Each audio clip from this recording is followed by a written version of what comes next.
Bismillahirrahmanirrahim. Assalamu alaikum. I hope you all are good. So today we are going to discuss how to factorize a quadratic equation. Basically हमारे पास एक quadratic equation होती है, उसके हमने factors बनाने होते हैं.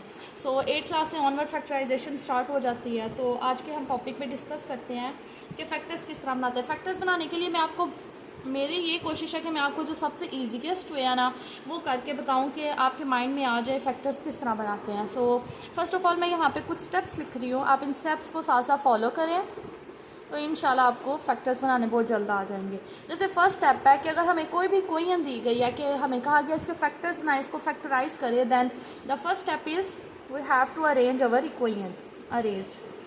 अरेंज ये जो फर्स्ट स्टेप है ज़रूरी नहीं है हर क्वेश्चन में आप परफॉर्म करें, बिकॉज हमें समटाइम वो क्वेश्चन को खुद अरेंज करके बल्कि मोस्टली हमें जो क्वेश्चंस गिवन होंगे वो अरेंज फॉर्म में होंगे.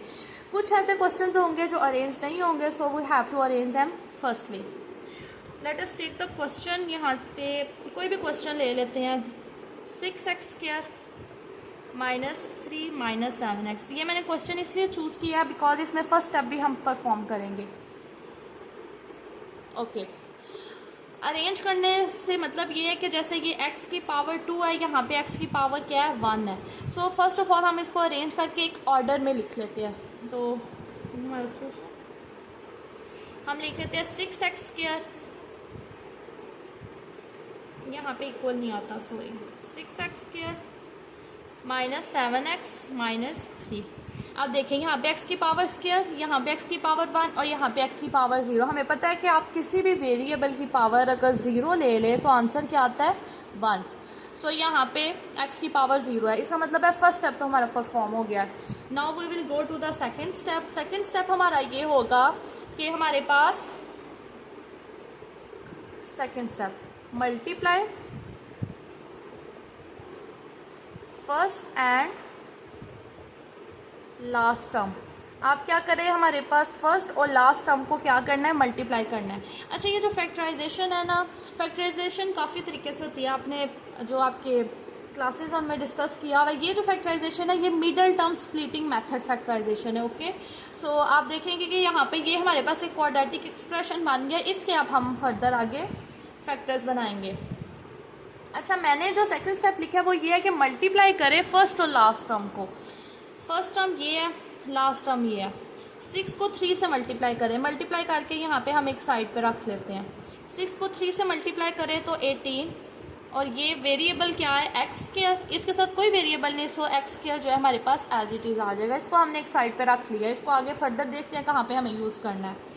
ओके अब जो हमारा जो सारा काम होगा ना वो इस पे होगा -7x पे.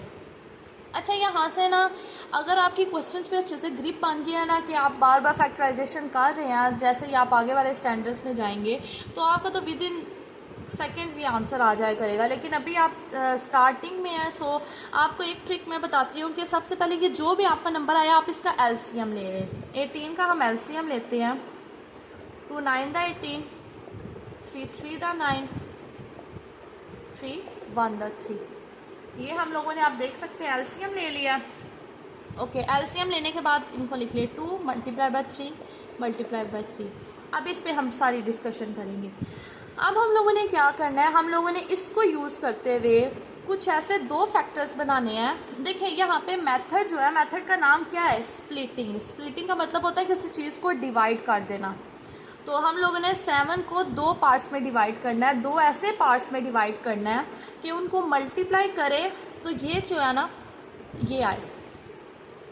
2 ऐसे नंबर्स हम फाइंड करेंगे जिनको मल्टीप्लाई करने से 18 आए और जिनको ऐड या सब्ट्रैक्ट करने से 7 आए. Okay let's start. अगर मैं ये इनिशियल वाले 2 टर्म्स ले लूँ, 2 3 द 6 एंड 3. 6 और 3 को मल्टीप्लाई करने से 18 आता है. यस आता है. क्या 6 को 3 में ऐड करने से 7 आता है? अगर हम कहें 6 + 3, 6 + 3 ये तो 7 नहीं है. मैंने आपको कहा था इनको या तो ऐड करना है या सब्ट्रैक्ट करना है. सो चले सब्ट्रैक्ट करके देख लेते हैं. 6 - 3 this is also not equal to 7. It just mean कि जो हमने फैक्टर्स की लिए ऑर्डर लिया वो हमने करेक्ट नहीं लिया. सो हमें इसको चेंज करना पड़ेगा. अब ऐसा करते हैं, अब इसको चेंज कर दें, इसको रिमूव करें, ये 2 ले लें, ये 2 ले लें. ये क्या हो जाएगा 9, 3 3 द 9 एंड 2, 9 को, अच्छा एक चीज़ है कि आप जो भी दो लेंगे उनको मल्टीप्लाई करने से 18 आ जाया करेगा, ठीक है। यहाँ पे जो भी नंबर आएगा वो आ जाएगा, जो आपका मेन काम होगा वो ये चीज़ चेक करना होगा। 9 2 द, और सॉरी 9 के अंदर अगर हम 2 को ऐड करें तो 7 आता है, 7 नहीं आता सॉरी, और 9 में से अगर 2 को सब्ट्रैक्ट कर दे तो 7 आ जाता है। इट मीन्स कि ये फैक्टर हमारा बिल्कुल करेक्ट है, इसको हम पिक करते हैं। ये पिक कर लिया। इसको पिक करने के बाद अभी एक और हमारा बेसिक काम रहता है, वो साइंस हमने देखने हैं कि एडिशन का साइन आएगा या माइनस का साइन आएगा, देख लेंगे वो। हम लोगों ने जो दो फैक्टर्स नंबर चूज़ किए हैं दैट इज़ 9 एंड 2, इन दोनों में से, अच्छा यहाँ पे हम लिख लेते हैं 6x², 9। अच्छा देखिए हमें x² चाहिए ना, तो हम एक x 9 को दे देंगे, एक 2 के साथ दे देंगे। जब ये दोनों मल्टीप्लाई होंगे 9x 2x मल्टीप्लाई होकर 18x² आ जाएगा, और 9x में से 2x को जब सब्ट्रैक्ट करेंगे तो 7x आ जाएगा। इट मीन कि हम ठीक जा रहे हैं, -3। अब यहाँ पे मैंने आपने देखा थोड़ी स्पेस छोड़ दिया साइन के लिए। अब देखते हैं कि यहाँ पे साइन क्या आएंगे, प्लस आएगा माइनस आएगा। देखें अगर यहाँ पे मैं दोनों पे माइनस कर दूँ, minus minus that is plus, 9 के अंदर 2 प्लस करे वो तो 11 आ जाएगा, इसका मतलब है यहाँ पे माइनस तो नहीं आएगा। अगर मैं यहाँ पे प्लस कर दूँ 9 और 2 क्या आएगा, 9 में से प्लस माइनस माइनस, 9 में से 2 निकाला 7 आ गया। लेकिन देखिए यहाँ पे 7 के साथ माइनस है, इसको जब हम सॉल्व करेंगे तो साथ आएगा +7x, इसका मतलब है ये बात तो ठीक नहीं है। सो यहाँ पे माइनस और यहाँ पे प्लस। एक और में अगर आपको यहाँ से आप ट्रिक देखना चाहते हैं, आपको मैं ट्रिक बताती हूँ, वो ये कि आप हमेशा ऐसे किया करें, जो साइन यहाँ पे हुआ करेगा ना, यहाँ फर्स्ट टर्म के साथ वो साइन रखा करें, और सेकंड टर्म के साथ फिर आप देख लिया करें कि वहाँ पे माइनस रखने से हमें रिक्वायरमेंट हमारी कंप्लीट हो रही है या प्लस रखने से हो रही है। यहाँ पे हमने माइनस रख दिया, ओके। देखिए माइनस प्लस माइनस, 9 में से 2 सब्ट्रैक्ट किया 7 आ गया, और साइन बाई टर्म का उनको मल्टीप्लाई करने से 18x² आ गया। इसका मतलब है हम बिल्कुल ठीक जा रहे हैं। ये हमारा मोस्ट इंपॉर्टेंट स्टेप है, अगर यहाँ पे मिस्टेक हो जाएगी तो आपको आगे फिर सॉल्व करने का कोई फ़ायदा नहीं। और एक और बात है कि यहाँ इस स्टेप में अगर आपसे कोई मिस्टेक होगी या ना, तो आगे आपका क्वेश्चन सॉल्व ही नहीं होगा, आपको खुद ही आगे जाके पता चल जाएगा कि हाँ आपने ऊपर कुछ गड़बड़ की है। तो ये हमारे पास एक एडवांटेज है फैक्टराइजेशन मेथड का। सो उसके बाद जो हमारा स्टेप आता है, फर्स्ट 2 टर्म में से कॉमन लेना है, देन लास्ट 2 टर्म में से कॉमन लेना है। यहाँ पे 6 और 9 ऑब्वियसली ये दोनों किसके टेबल पे आते हैं, 3 के टेबल पे आते हैं, तो 3 कॉमन, और x यहाँ पे 2 टाइम्स है, यहाँ पे 1 टाइम है, और हम कॉमन क्या लेते हैं, स्मॉलेस्ट चीज़ को कॉमन लेते हैं, ऐसी चीज़ को कॉमन लेते हैं जो दोनों में हो। तो ये दोनों में और इन दोनों में फिर देखेंगे स्मॉलेस्ट ये है, इसको कॉमन ले लिया। अब 3x कॉमन लिया, 3 6 जो है 3 के टेबल पे कब आता है, 2। अब यहाँ पे है x का स्क्वायर, और यहाँ पे हमने एक x कॉमन ले लिया तो रिमेनिंग एक x रह गया, माइनस 3 के टेबल में 9 3, यहाँ पे एक x था और एक x हम कॉमन ले चुके हैं। सो अच्छा यहाँ पे अगर आप देखें तो यहाँ पे तो कुछ कॉमन ही नहीं आ रहा, तो यहाँ पे घबराने की ज़रूरत नहीं है अगर कुछ कॉमन ना आए। इट डजेंट मीन कि आपने ठीक नहीं किया। इसका मतलब ये है कि यहाँ पे अगर कुछ कॉमन नहीं आ रहा तो आप 1 को कॉमन ले सकते हैं।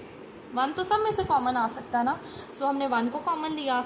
जब 1 को कॉमन ले तो फिर अंदर देखने की कुछ ज़रूरत ही नहीं, जो टर्म होगी वो एज इट इज़ आएगी। अच्छा जो मैं आपसे बात कर रही थी कि आपको कैसे पता चलेगा आपका क्वेश्चन ठीक है या नहीं ठीक, वो यहाँ से आपको पता चलेगा। अगर ये ब्रैकेट के अंदर वाली टर्म आपकी एक जैसी है, इट मीन्स कि आप सही डायरेक्शन में जा रहे हैं। अगर यहाँ पे अल्टरनेट साइन आ जाएंगे तो आपकी स्टेप में कोई मिस्टेक है, आप उसको चेक करेंगे। अब ये 2 दफ़ा है तो इसको हम 1 दफ़ा लिख सकते हैं, 2x माइनस 3, ओके, और 3x प्लस 1, क्लियर। ये हमारे पास फैक्टर्स आ गए हैं। आई होप कि आप सबको अच्छे से समझ आ गया होगा। सो हमारा जो फैक्टराइजेशन मेथड है ये बहुत ईजीएस्ट वे है फैक्टराइजेशन मेथड को करने में। मैं एक दफ़ा दोबारा रिकॉल करती हूँ कि सबसे पहले आपको क्या करना है। सबसे पहले अगर रिक्वायर हो कि इक्वेशन अरेंज ना हो, आप अपनी इक्वेशन को अरेंज करें। अरेंज करने के बाद फर्स्ट और लास्ट नंबर को मल्टीप्लाई कर लें।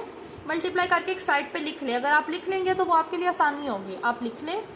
फिर आप क्या करें कि ये टर्म है इसको स्प्लिट करना है। इसी टर्म की बेसिस पे इसका नाम स्प्लिटिंग मेथड है, ठीक है। मिडल टर्म स्प्लिटिंग मेथड है इसका नाम। सो इसको हमने स्प्लिट करना है। ये सारा आपने प्रोसेस देखा है किस तरह हमने उसको स्प्लिट करना है, फिर कौन सा फैक्टर हमने चूज़ करने हैं वो सारा मैंने आपको बताया, और फिर ये कॉमन लेने का प्रोसेस है। बस इतना सा काम है और फिर आपके फैक्टर्स